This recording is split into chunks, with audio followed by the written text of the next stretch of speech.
Hi guys, welcome back to another edition of Max and Nicky 1000th Time Reactions, where we react to a song after listening to it for our 1000th time. We release 3 videos a day. Every day. So please hit that subscribe button. And turn on post notifications. So you don't miss out on all this great content. Mm-hmm. What are we going to listen to right now, Nicky? We're going to listen to Space Oddity by David Bowie. The David Bowie. We've heard this song thousands of times, but for all intents and purposes, we'll call it our 1000th time. The way we do things on this channel is, if you're new to the channel, is we listen to the song all the way through without stopping, so we don't disrupt the vision of the artist, how they intended the song to be listened to. Which is heard all the way through without stopping. And then we'll talk about it afterwards, talk about a reaction, go in depth with analysis, and all that jazz. Sure. Before we get to that, though, as we normally do, we like to mention that we have another YouTube channel, if you're interested, called Max and Nicky, on which we perform oldies, tunes, jazz standards, and originals in that vein. And we got comedy videos on there as well, if that should strike your fancy. But for right now, let's take a listen to Space Oddity by David Bowie. For our 1000th time. Here we go.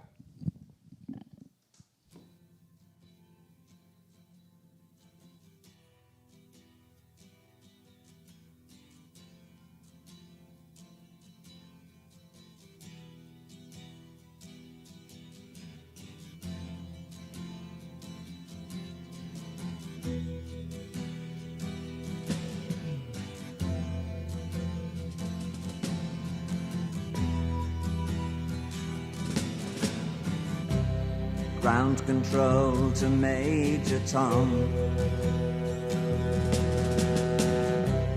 Ground control to Major Tom. Take your protein pills and put your helmet on.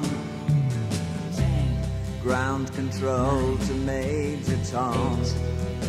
7, 6. Commencing countdown, engines on. 3, 2. Check ignition and may God's love be with you.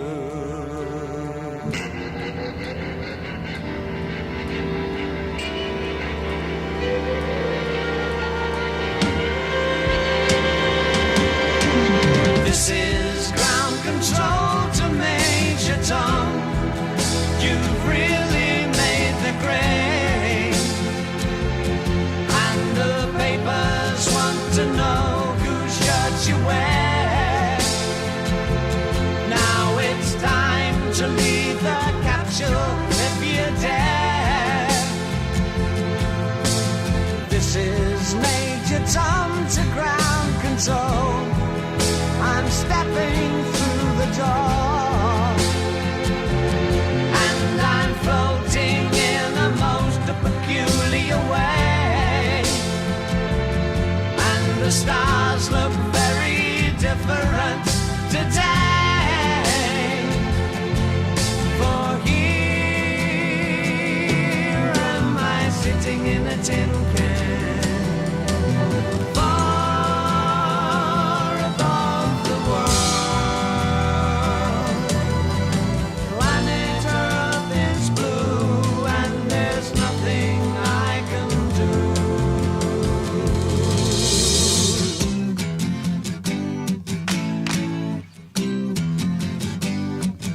It's a pretty trippy track, huh? Pretty trippy track. I mean, there's a lot going on, and that fade out at the end. I mean, normally when you're listening to this on the radio, you're definitely not. They're definitely gonna get to the next track, or chime in. The DJ's gonna chime in before you hear all that huge fade out at the end. I mean, it's a really long fade out. I'm not even sure if I've heard that fade out totally. Well, this is the remastered version. That's true. Right? This is a remastered version, actually. What is it? What year is this? I'm not sure, but doesn't say actually on here. But it is a remastered version. So I wonder if when they took the tape that they extended the length actually of what they had on it, maybe. Right. Yeah. But there's a lot of interesting things going on. I mean, first of all, for a greater part of the song, you have the high vocal all the way on the left side, and you have his regular vocal on the right side. That's incorrect. That is incorrect. You have the lower harmony over on the left side, actually. That's not true at all. Well, I definitely heard the lower part. I heard the lower part on the right side. No, because the lower part on the left side was here am I sitting in my tin can. No. High above, No. Here am I sitting in my tin. That was on the right ear. No. I'm talking about during the verses, he was doubling an octave above on the left side here. I got you. Anyway, regardless, so we're both right. I guess we're both right. But regardless, there's one vocal that's all the way on the left, and the main lead vocal is on the far right, which is really interesting. And only occasionally did it happen in the middle, actually. But the lead vocal?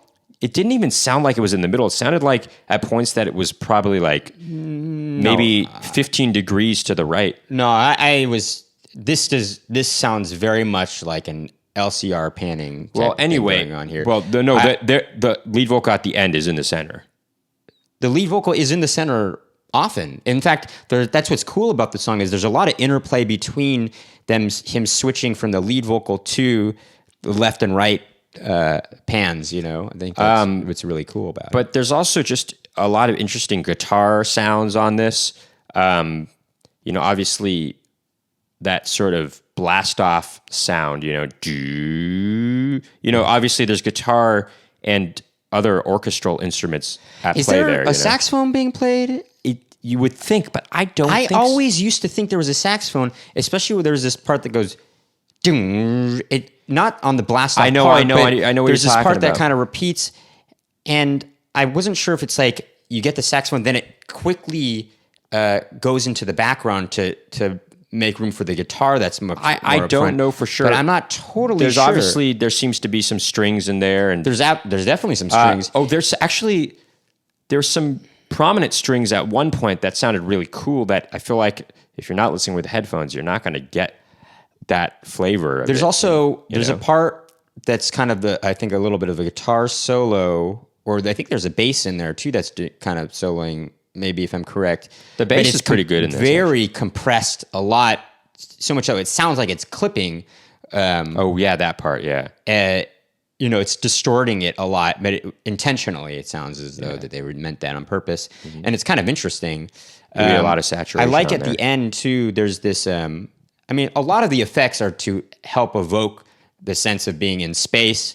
Obviously in the very beginning too, you get this Boston space, really. Right. Or just the, being on a spaceship. Like for instance, the guitar at the very end on the fade out, there's these high notes that make it sound like these digital sounds that, like computer sounds on some sort of spaceship or something like that. And then also in the very beginning, I think it's really cool to hear the guitar sounding as though it's coming from very far away, the acoustic guitar. Right. And then it kind of gradually comes closer and closer, as though it's like coming from space somehow. Right. And there's something... Or it just evoked the sense of guitar, space, there's guitar sounds that seem to oscillate back and forth during the song too, which is really cool. I think this is somewhat of the meaning of the song. I'm not completely sure, but Major Tom, I think he's referring to himself because, when he first was starting out, his real name is Davy Jones, obviously David Jones, but, when the Monkees were big at the time that David Bowie first started. So When did this come out? 1969? I think in 1969. This was his first hit, I believe. This was his first hit. Yeah. And he, I guess, right around the time that 2001: A Space Odyssey came out, like a year afterward, actually. That's right. Yeah, but space was definitely on people's and minds. people were landing. And the landing moon landing, had recently happened. But David Bowie. So if you don't know, his original name is David Jones, but the Monkees were big at the time, and there was already a Davy Jones in that group. So he thought he had to change his name, and he changed it to Tom Jones. And then just a little bit, is that what that? Oh, just a little bit later, I see. Tom Jones became a big household name, and so David Bowie thought, well, I got to change my name again. Really? So he changed. But didn't so Tom, I feel Tom like Jones was a movie though? Tom Jones was a movie in the early 60s. Yes, I saw it during the quarantine. But it's actually, is it based on a book though? Yeah, I think so. It's directed by Tony Richardson, I believe. Starring Albert Finney. It won Best Picture of the Year. But it's funny in my that opinion, I don't think it should have won Best Picture of the Year. I mean, I don't know, the humor in it. You telling a secret too? I mean, the humor in it is really dated at this point. I mean, well, you never know what people thought back then, right? But it seems like one of those movies that I'm just thinking, man, this doesn't hold up very well.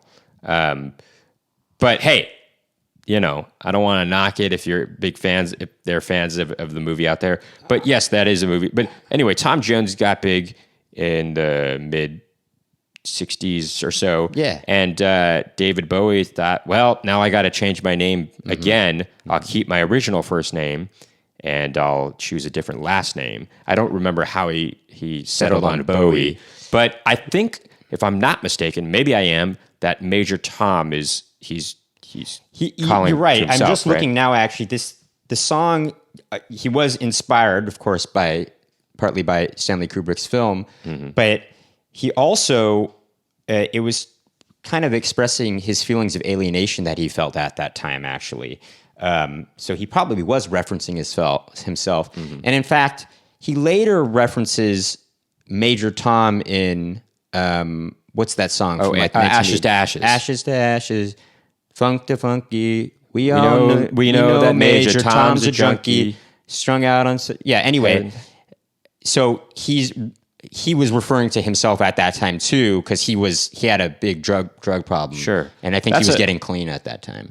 Or had recently gotten clean. Oh, that's a good song. We'll hopefully do a reaction video to later on. Yeah, and it's actually an interesting video. In fact, I think it was pretty kind of an influential music video in terms of letting people know, hey, look what we can do. No, but I also think it was an influential song on the new wave bands to come. Oh yeah, anyway, but also I'm just reading now. This is actually off his second studio album, entitled David Bowie. But maybe I'm not sure the history behind when he started using David Bowie as his name. Sure. Maybe this was the first album he started using that as kind of where like Chicago. Their first album was the Chicago Transit Authority, and then the second album, they were just Chicago. Oh, is it just their second album, or did they have two albums? No, okay. It was, well, anyway, this is a great song. It's a classic, obviously, and classic. Yeah. And I think that'll do it for this reaction video. If you like what you heard and saw today, make sure to hit that subscribe button and turn on post notifications to find out about more Max and Nicky reaction videos. Please keep tuning in.